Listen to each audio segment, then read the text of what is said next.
With the increase in the concentration of these gases, what we have created is something like a blanket. So basically, some of the heat that is re-radiated back into outer space is blocked by these gases and comes back to the Earth. And therefore, we see a warming of the Earth's surface. So for a variety of reasons, we are really creating a completely new set of climate conditions. Les glaciers fondent et disparaissent, les déserts progressent, les inondations, les ouragans, les cyclones se multiplient dans toutes les parties du globe. Cette métamorphose de la nature menace à présent directement les écosystèmes et l'espèce humaine. Face à l'ampleur du danger, les responsables politiques tentent pour la première fois de s'organiser ensemble.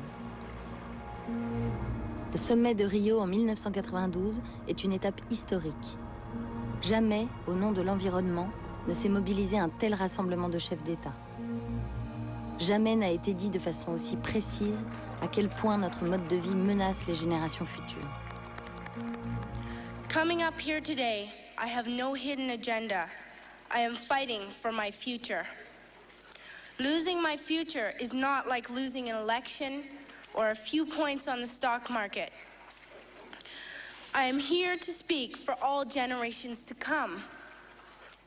Are we even on your list of priorities?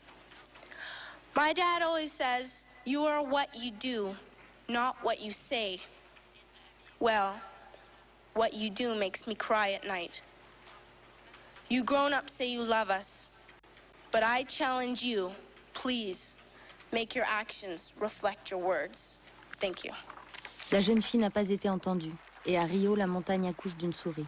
Tout le monde s'accorde sur les grands principes, mais aucun pays n'accepte de se voir fixer des contraintes juridiques. Il faut attendre 5 années supplémentaires pour que le monde se donne une nouvelle chance de régulation.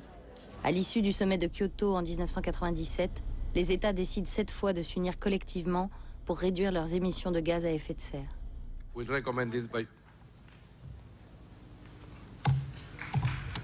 Let me recommend it, Anna. We'll recommend the adoption of this protocol to the conference by unanimity. Cette avancée historique est très vite tempérée par le refus des États-Unis, premier pollueur de la planète, à ratifier le protocole au nom du mode de vie américain que le président George W. Bush, nouvellement élu, ne souhaite pas remettre en question. Un désastre va se charger de rappeler l'urgence de la situation aux Américains. L'une des conséquences du réchauffement climatique est la multiplication d'ouragans de plus en plus violents. L'ouragan Katrina qui s'abat sur la Nouvelle-Orléans en août 2005 est d'une puissance démentielle. Il tue 2000 personnes et emporte tout sur son passage. Plus de 80 milliards de dollars disparaissent sous les eaux. C'est une vision de fin du monde diffusée en direct à la télévision. Des cadavres que personne ne ramasse, des scènes de pillage, des réfugiés marchands, hagards. L'American Dream tourne au cauchemar. La plus grande puissance du monde n'a plus le choix. Elle aussi est concernée par le changement climatique.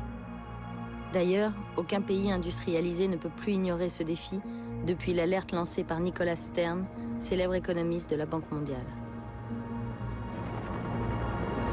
The cost of doing nothing about climate change would be somewhere between 5 and 20% of national income. The cost of finding alternative fuels, using electric cars, using wind and solar and so on for our electricity, the cost of acting would be 1 or 2% of national income. So whichever way you look at it, it makes economic sense to act strongly and now on climate change. La lutte contre le réchauffement climatique a longtemps été ignorée par les pays arrivés les derniers à l'ère du développement industriel. Au nom de la croissance, on ne prenait pas garde à la pollution. Mais tout est allé si vite qu'aujourd'hui l'Inde et la Chine polluent davantage que les États-Unis et on respire de plus en plus mal dans les villes du continent asiatique. C'est un peu un moment de vérité aujourd'hui, parce qu'aujourd'hui, on sait qu'on a 10 ans pour changer les choses. Est-ce qu'on est capable de le faire ou pas? Ce que dit Al Gore magnifiquement, est-ce que dans 20 ans, les gens diront c'est formidable, ils ont réagi? Ou est-ce qu'ils diront ils étaient complètement cons? Ils ont vu ce qui allait arriver, ils le savaient, parce qu'on sait tout ce qui est en train d'arriver, mais on ne veut pas le croire. Et on n'a pas su réagir, on n'a pas voulu réagir. Et si finalement c'était une autre catastrophe qui nous obligeait à agir? La crise économique sans précédent que nous traversons démontre que notre modèle de croissance est dépassé.